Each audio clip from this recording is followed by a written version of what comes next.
Welcome back to Steep in the Woods. I'm Josh. If you're new to the channel, big warm welcome. If you're a tough old root, then welcome back. Today, or over these next 2 days, we are going to be working on the spring development stage 2. Right? We capped the spring. I did a video just digging on it, you know, dowsing rods, trying to find it, and we did find water. Then we did a video on capping it. I'm sure you've seen those. If not, you need to check them out. Now, the next step is to squirrel that resource up via the use of 2 55-gallon food-grade barrels. I'm working on not only the little building that will house our 2 water storage tanks, but also going to put solar panels on the top of it. It'll have our pump to pump water to the house.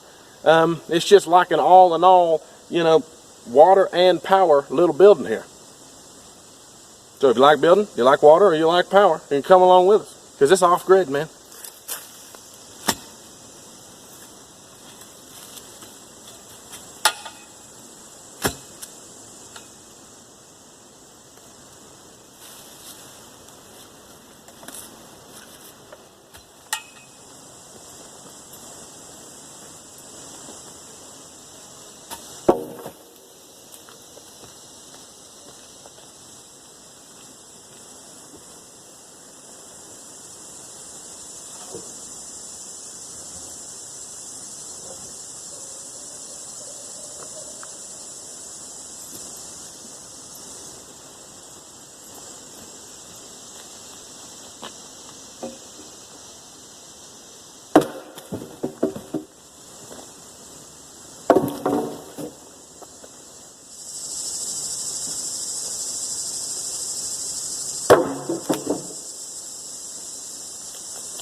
If there's 2 types of things, you know, as far as lumber goes, that I love the most, is landscape timbers and private fence pickets. They're wonderful. They are so cheap for what you get out of them. I mean, landscape timber is a huge piece of wood, and it is salt treated. It's not salt treated to the level that, say, a 4x4 is, but it's still got some on it, and you can work with that Appalachian red maple, or what I'm about to show you, and then picket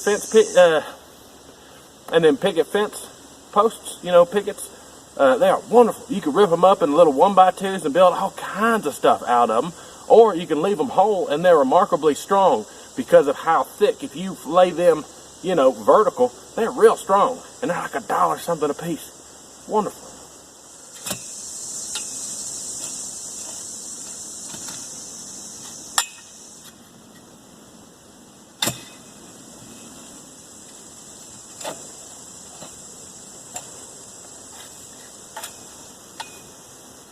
So this is centrally located here in the garden area. Usually I coat these in Appalachian red maple or motor oil, but I don't want that getting in the garden. So we're going to take another approach here. I want this to last as long as possible. I mean, anything you do, try to make it last as long as possible. Now, you don't have to go out there and buy you a 6x6 cover in Appalachian red maple and then do what we're about to do with it. You know, but just take a little step. Right? This was like a nickel. So I got me a trash bag.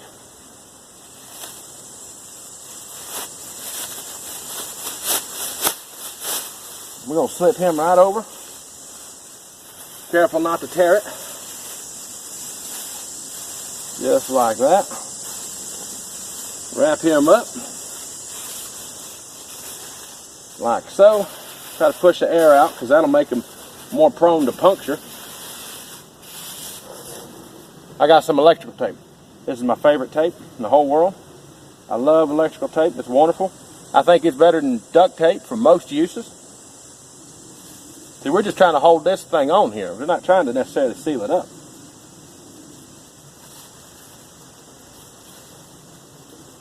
So pull it tight.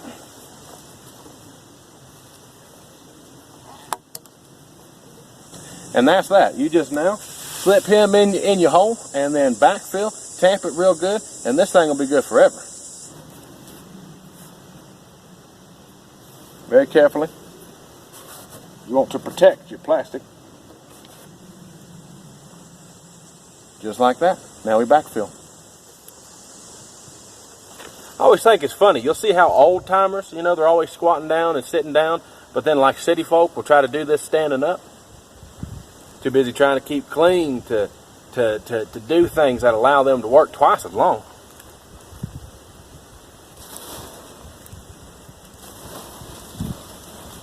I'm doing this with my hand so I can break it up as I do it. That'll aid in the tamping and really make it a more cohesive backfill here.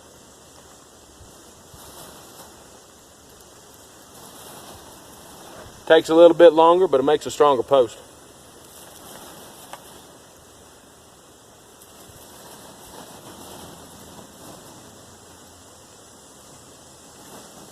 I'm also pulling out any twigs or rocks that I find. Ain't found much yet, but that also help protect the plastic here.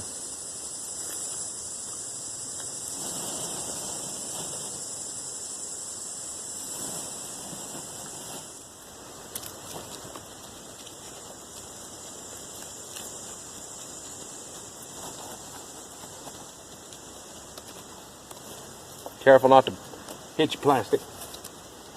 Just ream it, you know.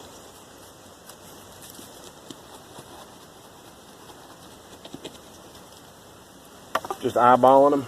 I need to eyeball this way as well, but I mean, you know, this isn't concrete. You can move them a little bit towards the end.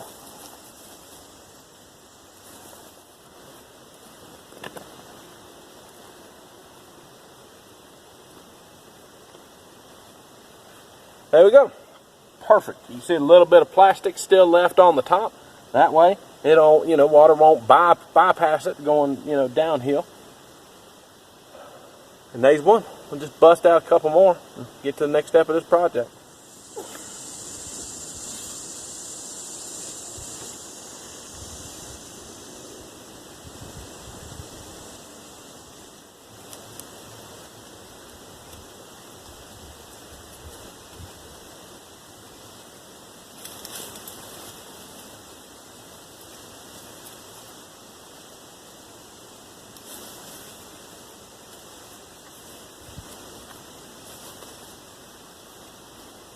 But the next step is trying to move this big old log down here without getting hurt too bad. And then I got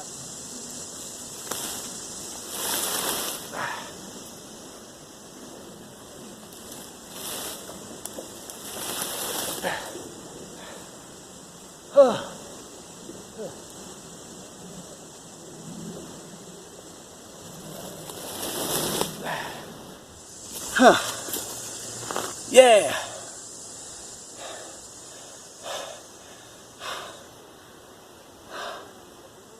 Hey, this is called the Ace of Spades. It's wonderful. It's been on my bucket list for years, and never thought I would get one. And then a man just gave it to me. Hey, I will use it. You won't believe the amount of digging we got to do around here. So you're going to see an awful lot of this, and there'll probably be videos just all about this, you know, and me and what I'm doing.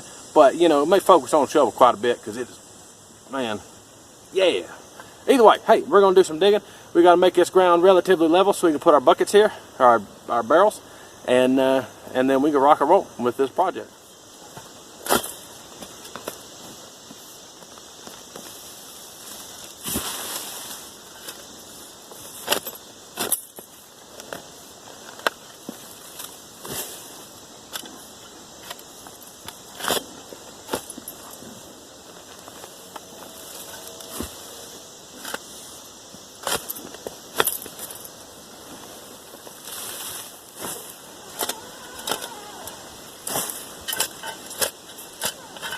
Oh, man.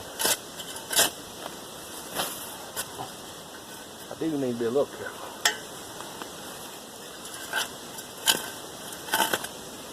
Alright, this looks good enough to me. Don't have to be perfect. Can always shim it later. But hey, barrel time, boys. Time for barrels. Just like this.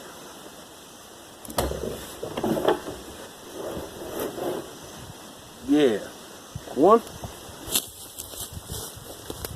And two. Two barrels.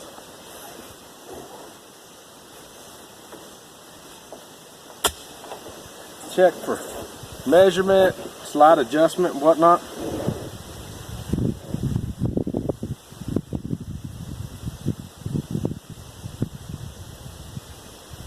That does look good.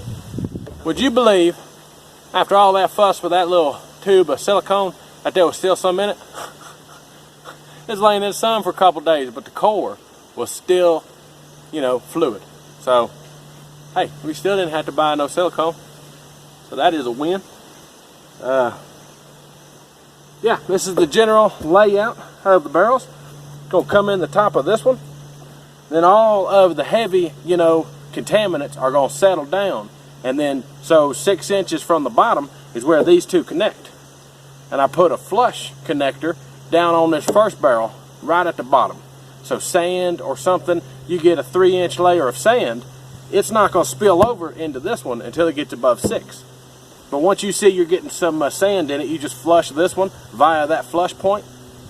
And then this one is where the water goes to the house, and it also has the overflow.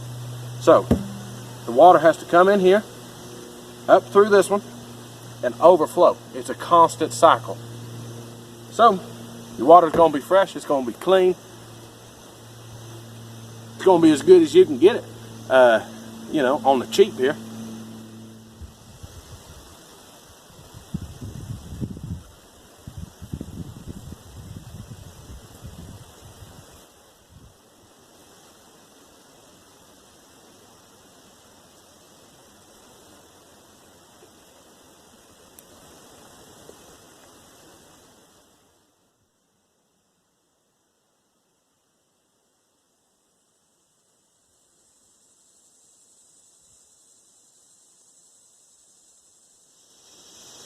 I had originally run the line across the top of the ridge here to try to keep it as high up as possible, but since there's a probability we may cap a couple more of these springs down here on the lower side, I decided to go ahead and take it down the valley and come straight through here, just a straight shot. Go ahead and make that drop first, then level out to the bucket. It will be going through the garden, that's what I was trying to avoid, but as long as we know where it's at, we can be careful with it.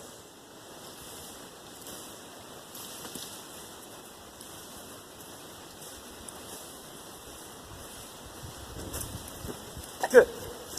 Wood.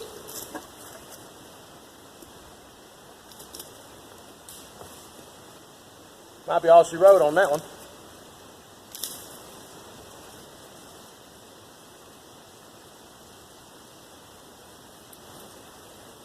Oh, that's a way better flow.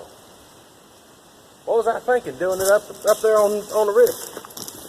I don't know, convenience for garden's sake, but we don't need that convenience. Hey, that's definitely worth it.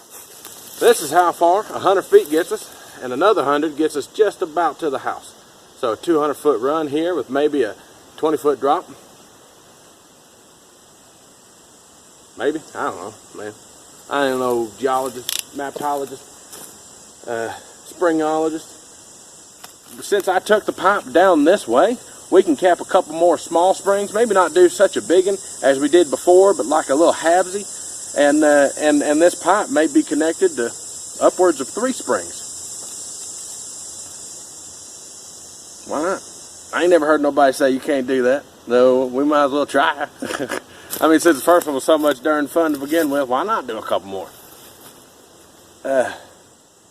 Now that we've run the pipe to our barrels here, the first thing we need to do is connect the 2 barrels before we start filling it up.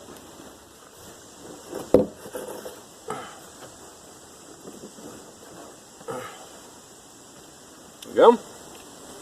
I went with all PEX because it's what I knew. A lot of people use that black pipe. I think that's totally fine. But in a man in my position, once you buy the expensive tool, man, that's just what you're going to use. Maybe that's why they made the tool so much money. That would be genius. Because this ain't cheap. So once you buy this, you don't want to switch to some other system. Bet that's what it was. Nah, genius.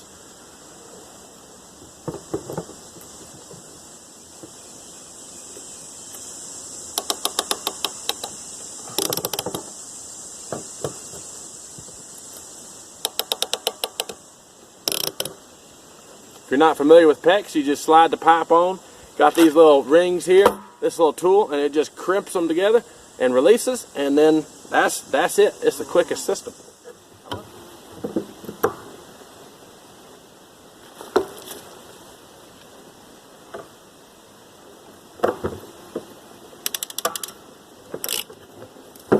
Alright, that's the general shape of it. I'm gonna dig a little trench, set this dude in a little lower. But that goes in your barrel here. Just gravity dribbles in. And hey, that is the connection now. Alright, down here on the bottom of this first barrel, if you'll notice, when I connected the two barrels together, they're about 6 inches up. So anything heavier than water is going to settle out in this first barrel. And I got this down at the very bottom. This is going to be our flush. So if you get sand or dirt or whatever, it doesn't block up the system. You have the option to flush it out. Kind of like a gravity filter here. Oh, little piece of PEX. Another little piece.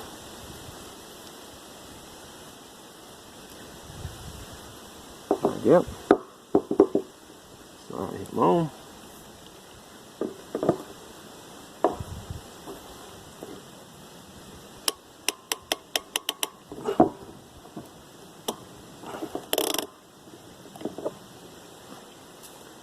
Now we got us one of these ball joints. Go ahead and close him down. He's the next to go on.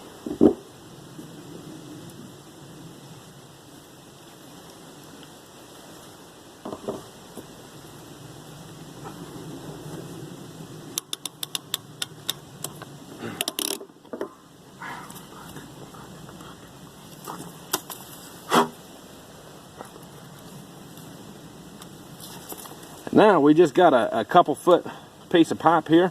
It's really just to get it out of this building.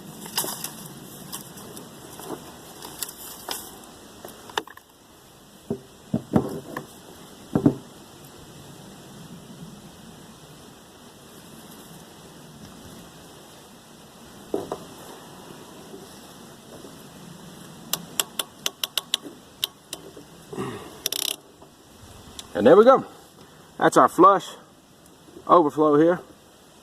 Flush out, you know, any sand or what have you. Close it up. Stay closed most of the time, obviously. Alright, on to the next one. Same deal here, except this is actually the one, this is the second barrel. This is the one that goes to the house. We ain't plumbing up the house today, we're just trying to get these barrels start filling up.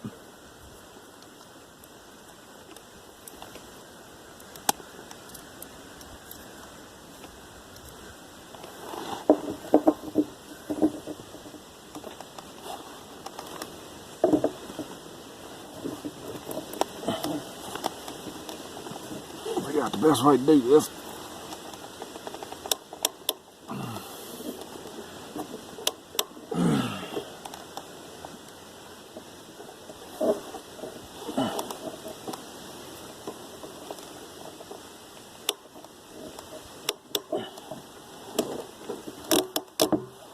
That is one good thing about this PEX, is that this fitting here is ratcheted.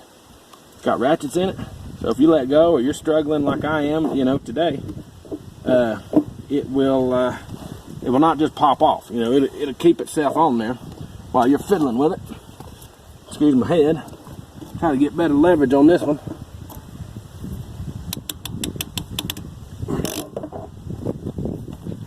There we go. Now this will eventually go to the house. Actually, this will probably come up and then go to a pump, which will then go to the house. So that's how that deal will work. Last but not least is our little overflow right here. Lets the water escape back into nature once our system is full.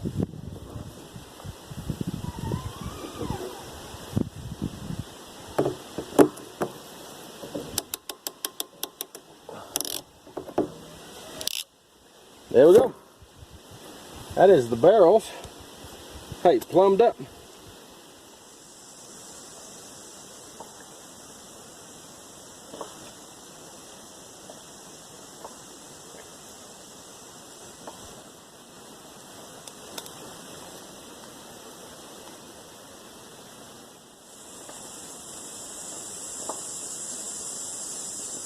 If you enjoyed that, I'd like to invite you to subscribe to the channel. Come along with us on this journey. If you're a tough old root, you know, always hit that other button. And if you want to help support the project is more than just this one dude in my pair of shoes. The project is the project. The project is you watching. It's me filming. It's us sharing. If you want to help support that, there are links below. Until next time, here, deep in the woods.